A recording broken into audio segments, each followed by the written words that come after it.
అది కొంచెం నేను యువతకు చెప్పేది అదే. నిన్న కాక మొన్న 2 రోజుల క్రితం మన స్టేషన్ దాటి ఎంఆర్ ఆఫీస్ ఎదురుగండి ఒక యాక్సిడెంట్. ఒక ఆటో వస్తుంది, మన గట్టిపైపు నుంచి ఇటు వస్తుంది ఆటో. అయినా రాత్రి 11:30 సమయంలో జరిగింది. బెంగళూరు నుంచి బండి వేసుకుని వెళ్తున్నాడు అతను. యమహా ఇది ఎఫ్జెడ్ బండి. ఎంత ఫాస్ట్గా వచ్చి కొట్టాడో తెలియదు, కానీ ఆ బండి ఆటోలో ఉన్న వ్యక్తి అతనికి హెడ్ ఇంజరీ అయిపోయింది.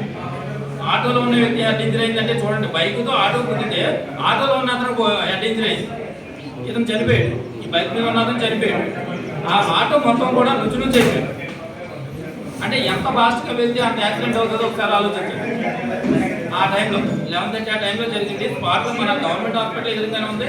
అక్కడే వెంటనే మన వాళ్ళు తీసుకెళ్లేదు, అయినప్పుడు కూడా ప్రాణం కాపాడలేదు. అంటే ఎంత స్పీడ్గా ఉన్నారు యువత. ఇదంతా కూడా కొంచెం నేను వాళ్ళందరికీ కూడా మళ్ళీ చెప్పేది ఇదే, హెల్మెట్ పెట్టుకోండి, ర్యాష్ డ్రైవ్ ఇవ్వద్దు. ఇందాక మన ఈ సంకల్పం ఫౌండేషన్ వీళ్ళందరూ కూడా చెప్తున్నారు, చాలా మంచి కార్యక్రమాలు చేస్తున్నారు. వీళ్ళందరూ పేరులోనే ఉంది సంకల్పం అన్నది. మనం ఏ పని చేసిన ముందుగా సంకల్పం చెప్పుకొని దాన్ని స్టార్ట్ చేయాలని చెప్పేసి చేస్తారు. అది ఆటోమేటిక్గా విజయవంతం అవుతుంది. అలాగే వీళ్ళు చేసే కార్యక్రమాలన్నీ కూడా ఇంకా మంచి పేరు తెచ్చుకోవాలని చెప్పేసి, అలాగే సంజీవిని బ్లడ్ బ్యాంక్ వాళ్ళకు కూడా ఇటువంటి కార్యక్రమం ఇంకా మంచి చేసి అందరికీ కూడా బ్లడ్ కూడా మనం మన ఇంట్లో జరిగినప్పుడు ఏదైనా మన అవసరానికి వచ్చేటప్పుడే 100 మందిని అడుగుతూ ఉంటాం. ఎక్కడ ఆ టైంకి మనకు కావాల్సిన బ్లడ్ దొరకదు.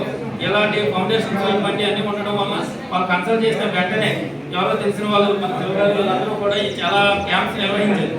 ఎప్పుడైనా ఫోన్ చేసి పలానా రోజు కంటే ఇమీడియట్లీ మీరు వెళ్ళి తీసుకోండి అని చెప్పి చెప్తున్నారు.